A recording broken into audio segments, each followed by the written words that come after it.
Yes, my dear students, we had already started this chapter number 6, that is your animal classification, and this is your last part. ये अभी chapter खत्म हो जाएगा. This is the last part which I am explaining now. What do you mean by actually animal classification? Animal classification क्या है? Animal classification is a system of grouping animals by their similar characteristics.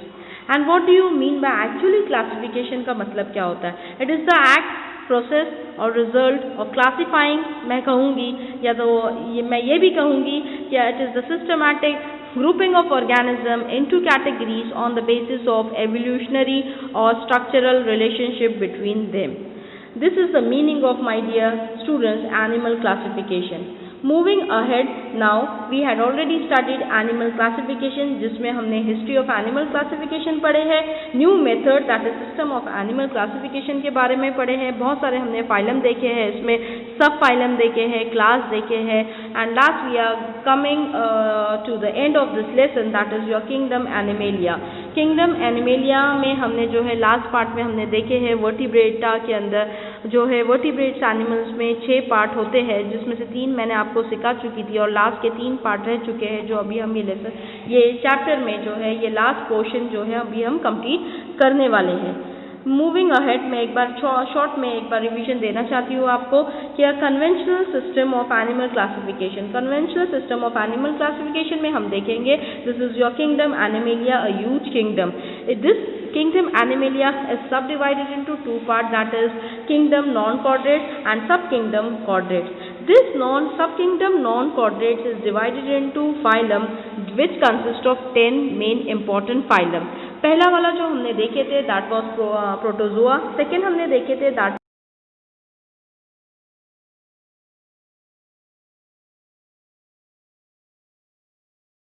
Annelida. 7th one was the Arthropoda. 8th one was the Mollusca. 9th one was the Echinodermata. 10th one is the Hemichordata. This was your phylum. My dear students, सब में बहुत सारी बातें इसमें common थी, जैसे यूकोलोमे, bilateral symmetry. बार बार ये अल्फाज जो है जब सिमिलर आते थे मैंने हमेशा आपको बोली आपको लिखना है ये फाइलम को, इसमें से एग्जाम में एक ना एक फाइलम जरूर आता है. So this sub kingdom non-chordates is also one of the very main important part in this chapter. Now moving ahead, sub kingdom chordates में हम देखेंगे. So what do you mean by actually chordates और non chordates में क्या difference है, मैं ये एक बार फिर से आपको रिवाइज कराना चाहती हूँ. Kingdom animalia. एनिमेलिया क्या है? Animalia is nothing but it is that one of the basic group of living things that comprises either all the animals or all the multicellular animals. Now compare करेंगे, जैसे animal kingdom से example मैंने आपको पढ़ाई थी Plantae के बारे में, प्रोटिस्टा के बारे में, उसके बाद फंगाई हो गया, एल्गे हो गया. So this are some of the example in this kingdom animalia. Now what is the difference between non-chordates and chordates? So non-chordates are animals without a notochord, and chordates is any of a phylum, that is chordates of animal having at least at some stages of life stages development a notochord. Now moving ahead toward kingdom chordates के अंदर phylum Chordata is subdivided into Urochordata, then it is divided into Cephalochordata, and the last one is the Vertebrata. So in this Vertebrata, this is the subphylum, my dear students. This Vertebrata के अंदर हम class देखे हैं that last time मैंने आपको 3 class पढ़ा चुकी थी, that was your Cyclostomata, then next was your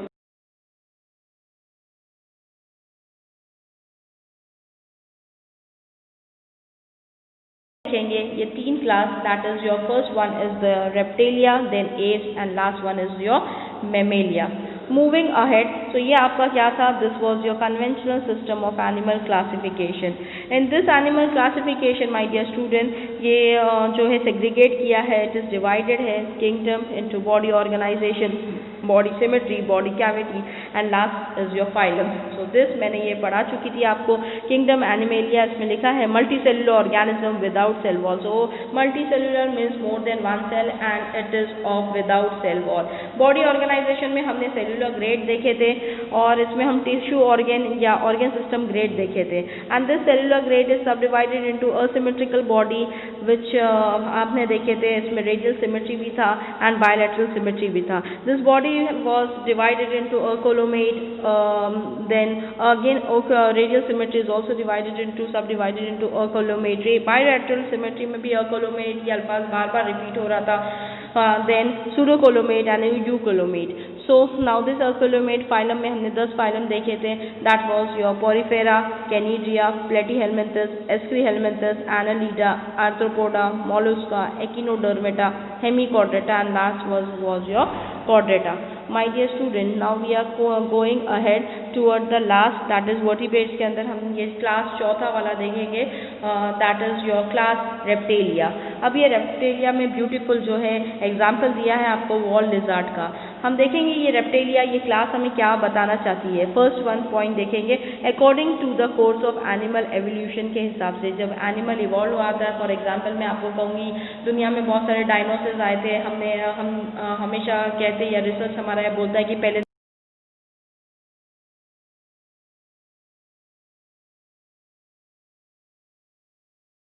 कि पहले ज़माने में डायनासोर्स मौजूद थे, ये इतने उनकी बोन्स हमें मिली है. सो जब ये एनिमल का इवॉल्व हुआ था, एवोल्यूशन आया था, this are the first true terrestrial animals, that means which live on the land with creeping movement, they crawl. My dear student, creeping मतलब दे क्रॉल. सेकेंड में लिखा है this are cold blooded animals. So ये कैसे animals है, they are very very cold blooded animals. यहाँ पर एक अल्फाज आया है पाइक्लोटर्म्स, इसका मतलब है पॉलीक्लोटर्म्स, इसका मतलब है an organization या an organism that cannot regulate its body temperature except by behavioral means such as burrowing. So next यहाँ पर हम देखेंगे, आगे बढ़ते हैं. दे क्रीप, ये एनिमल्स क्या करते हैं, they creep on the land as the body can not be lifted up. इनकी बॉडी उठ नहीं सकती है but they can crawl, they can creep. My dear students, fourth point में लिखा है the skin is dry and scaly. इनका जो स्किन कैसा होता है, बहुत ही ड्राई होता है, स्केल्स होते हैं इनके जिस्म पे. फिफ्थ पॉइंट में हम ये देखेंगे कि neck is present between head and trunk. So आप देख रहे हैं यहाँ पर neck is present at the head and trunk reason.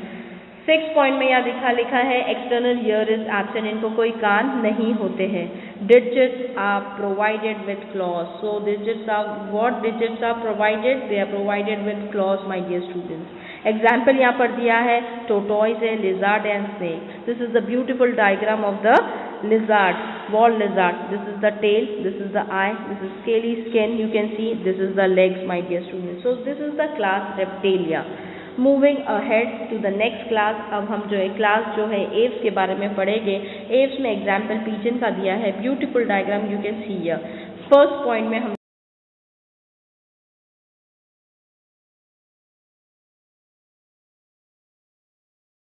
all the birds are aerial, my dear student. They can fly in the air. So this vertebrates. What are actually vertebrates, my dear students? Vertebrates is an animal with spinal cord surrounded by cartilage or bone. Cartilage or bone. Example, it include all the birds. मैं कहूँगी आपको fishes, amphibians, reptiles and mammals. सो यहाँ पर मैं आपको बताना चाह रही हूँ कि यहाँ पर इतना ही नहीं दिया है. So they are not only aerial animals but आगे सेकेंड पॉइंट में लिखा है they are warm blooded. Example में यहाँ पर दिखा है they can maintain their body temperature constant. इनका बॉडी टेम्परेचर हमेशा एक ही होता है. They are very very warm blooded animal. So आगे हम बढ़ते हैं. यहाँ पर एक वर्ड अल्फाज आया है होम्योथर्म्स. होम्योथर्म्स मतलब an organism that maintain its body temperature at a constant level, usually above that of the environment by its metabolic activity. So they can their blood remain warm and they can maintain the temperature constant, my dear student.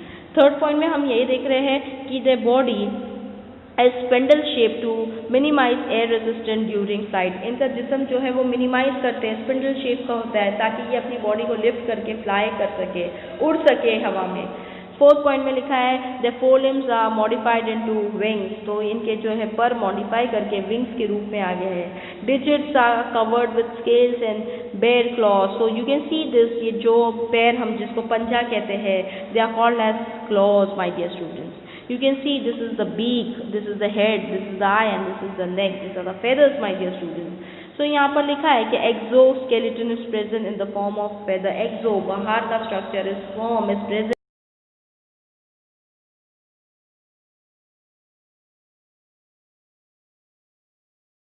to this beak. You can see beautiful beak of this pigeon. Example लिखा है यहाँ पर peacock. Next लिखा है parrot.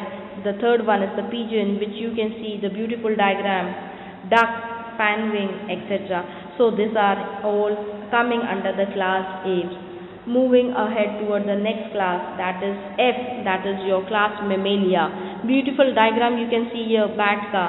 First वाला पॉइंट में लिखा है presence of mammary gland is typically characteristic of mammalia. इनको क्या है, मेमरी ग्लैंड से इज द पर्टिकुलर कैरेक्टर या टिपिकल कैरेक्टरिस्टिक है ये मेमेलिया क्लास का। This animal are also warm blooded, ये भी वार्म ब्लड एनिमल है। थर्ड पॉइंट में हम देखेंगे the body is divided into head region, neck, trunk and tail. You can see here this body, यहाँ पर eye दिख रहा है, so it is present of head, यहाँ head present है, neck है, trunk and tail. You can see this lower region, ये आपको ये दिख रहा है, this body, this is the legs, this is the patagium, my dear student. Digits are provided with nails. इनको ये nails है, ये दिख रहा है, ये हिस्से को हम nails कहेंगे, claws और hooves, जिसकी वजह से उल्टा टंग से है ट्रीज के ऊपर। एक्सोस्केलेटन अगेन जो बाहर का इनका स्ट्रक्चर जो है, बाहर का पोर्शन इज एंडो मतलब अंदर होता, बाहर है इसीलिए एक्सो है। Is in the form of hair of fur, इनको हेयर होते हैं या फर। यहाँ के एग्जाम्पल एलिफेंट में या ह्यूमंस ले लो या कंगारू लो, dolphin, bat etcetera are some of the example which is coming under the class Mammalia. So हमने जो है 6 क्लास के बारे में पढ़े हैं विच is coming under vertebrates animals. Vertebrates के अंदर हमने बहुत सारी क्लास 6 क्लास जो हमने देखे हैं और इनमें से हमने आज 3 क्लास के बारे में पढ़े हैं, दैट इज